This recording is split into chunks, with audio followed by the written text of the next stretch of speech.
A brand new poll shows Donald Trump surging in the key swing state of Georgia.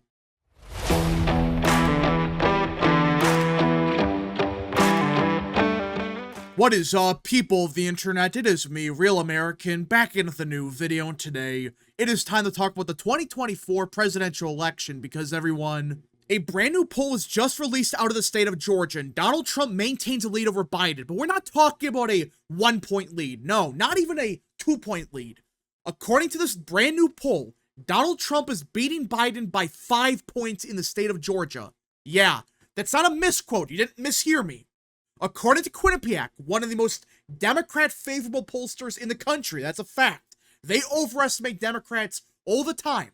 They have Donald Trump winning Georgia by 5 points. Now, before we continue with today's video, I hope you enjoy these type of videos. If you do, smash the like button down below, subscribe, share with your friends, hit that little bell, follow the social media accounts in the description down below, and of course, join the channel today. Again, folks, all support is greatly appreciated, and yeah. Now, let us get into it. 1 week after former President Donald Trump became the first president to be convicted of a felony, he holds a slight lead over President Biden, 49 to 44%, in a head-to-head matchup in the battleground state of Georgia. Yeah. This is after the conviction. This isn't, before the fact. That's what a lot of people would claim that, oh, this was before the conviction, so it doesn't really matter. Nope. This poll was conducted after the conviction. Therefore, this should theoretically be the best result for Biden. It should be. Because after a conviction of that magnitude, theoretically, you would think, oh, Trump's numbers would collapse. As of now, that's not the case. And this is the same pollster that back in 2020 claimed Biden was going to win Georgia by 7 points. In 2022, they had Warnock winning by 7. He won by a point.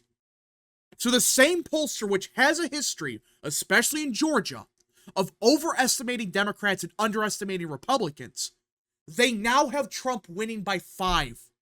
Republicans back Trump 94 to 4%, while Democrats back Biden 93 to 4%. Independents are evenly split, with 45% backing Trump and 45% backing Biden. In other words, it's a tied race with independents. This same group back in 2020, they voted for Biden by 9 points. Now it's a tied race. That alone explains why Trump is doing so much better in Georgia. Instead of losing independents by 10 points, he's tied with them. Now, does that mean he's going to win the independent vote? Maybe not. But as of now, according to Quinnipiac, not a Trump pollster, this is not a far-right pollster, far from it. They have Trump tied with Biden when it comes to the independent vote. Now, the same poll asked about the guilty verdict, and guess what? Despite Trump winning by 5 points, the majority of voters in Georgia agreed with the verdict. Yeah. You know what that demonstrates? It doesn't matter what people think about the verdict or not. They can support it, they can be opposed to it. It doesn't matter. This guilty verdict changes nothing. Because 22% said the guilty verdict makes them less likely to vote for Trump. But 23% say it makes them more likely to. In other words, this changed nothing. This guilty verdict that Democrats banked their entire campaign on, by the way, it doesn't matter. Voters don't care. 54% say it doesn't matter. I'm not going to change my vote because of the verdict. While 61% of independents said the same thing. So my question to Democrats is very simple. If this guilty verdict, which you promised to the entire world was going to save the Biden campaign and defeat Orange Man, if this was your Hail Mary and it didn't work, is there anything else that's going to magically change the race? Because if this was your Hail Mary that was going to change voters' minds and it didn't work, you have nothing to work with. You're done. I'm dead serious. Do Democrats have anything left? They were banking on this guilty verdict for years. This wasn't just they decided last month to go after Trump. They've been doing this for a year and a half now. This was their all-in push to stop Trump. They were going to try to make him have a guilty verdict in one of the cases, and then he was going to supposedly be done. He was going to lose the race. It was over. As of now, there's no indication that anything's changed. And there's one reason for why this is happening. This right here. Voters were asked who they think would do a better job handling 6 issues. On the issue of abortion, of course, Biden wins it, but not by 30 points like they did back in 2022. According to Quinnipiac, which this could be off, this is only one state poll. Maybe this doesn't apply to states like Arizona. Who knows? But according to this poll, Biden is winning the issue by only 2 points. The same issue back in 2022, Democrats were winning it everywhere by like 40 points at the bare minimum. It was their number one issue. And as of now, the issue of abortion is barely Biden. It's not, Biden plus 20 or something. It's Biden plus 2. That's nothing. Preserving democracy is another issue that, for years now, Democrats have dominated. Well, this poll has Trump winning the issue of democracy. I find it so ironic that the guy that just got convicted of a felony, all right, people trust more in preserving democracy. The response to the Russia war in Ukraine, 54% say Trump would handle it better. The response to the Israel war, 53% said Trump. Immigration, 56% said Trump. The economy, 58% said Trump. So except for abortion, right? Trump is winning every single issue that matters to voters. And outside of preserving democracy, which this is like a 40-point shift, Trump is winning every single issue by over 10 points. This right here is why no one gives a rat's ass about this. No one cares about the guilty verdict. They don't. Because presidential races, they're not just, one issue. The guilty verdict is going to make me change my mind. Maybe for some voters, fine. But for the vast majority of people, there's multiple issues to an election. Such as the economy. The economy sucks. Immigration, the crisis at the southern border. Foreign policy, it's a disaster under Biden. It seems like anytime he does anything, it's a complete and total failure.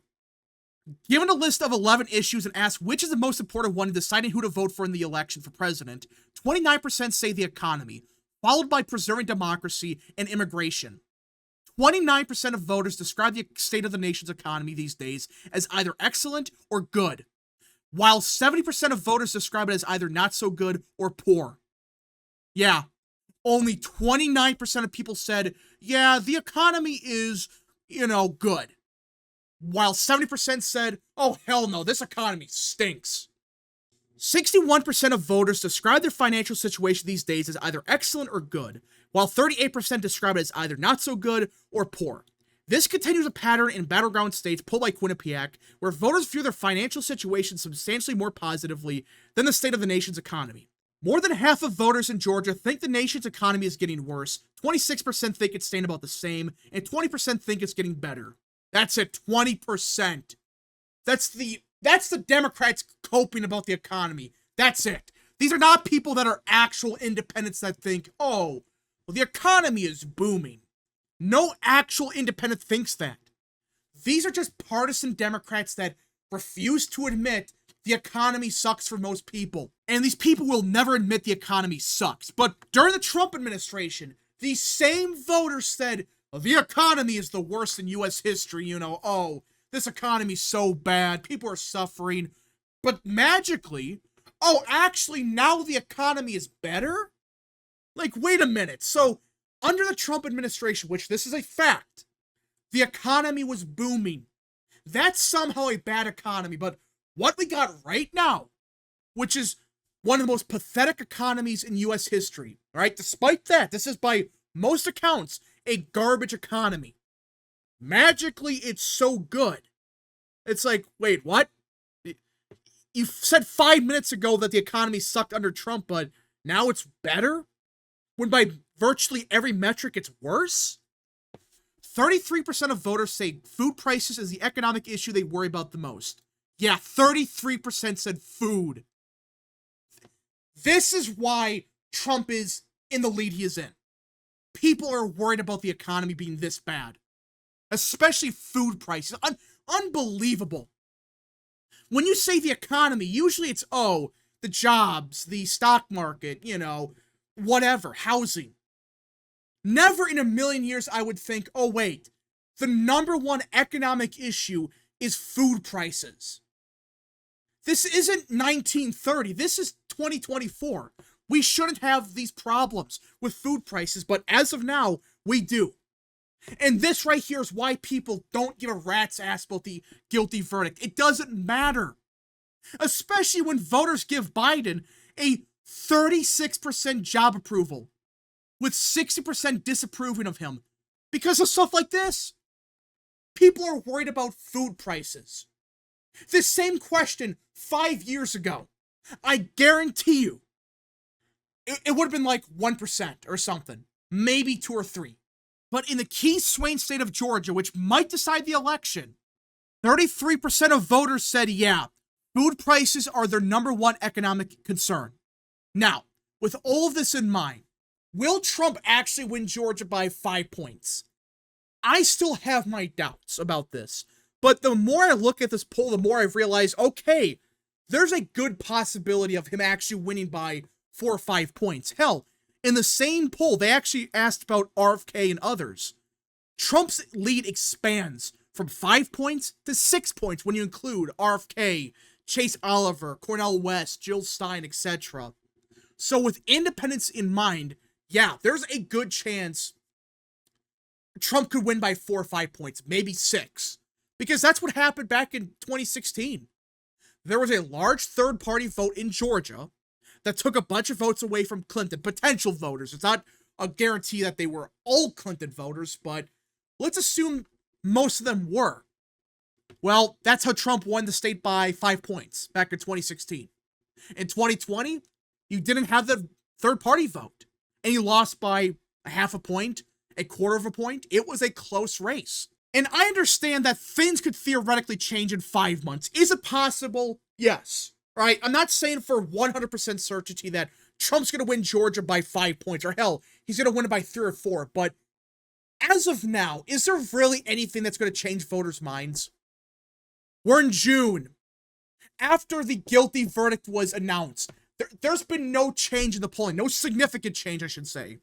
So, at this point in time, can we really expect the polling numbers to magically flip by November?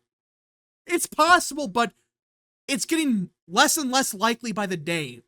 Anyways, folks, thank you so much for watching. If you guys did enjoy this video, smash the like button down below, subscribe, share with your friends, hit that little bell, follow the social media accounts in the description down below, and of course, join the channel today.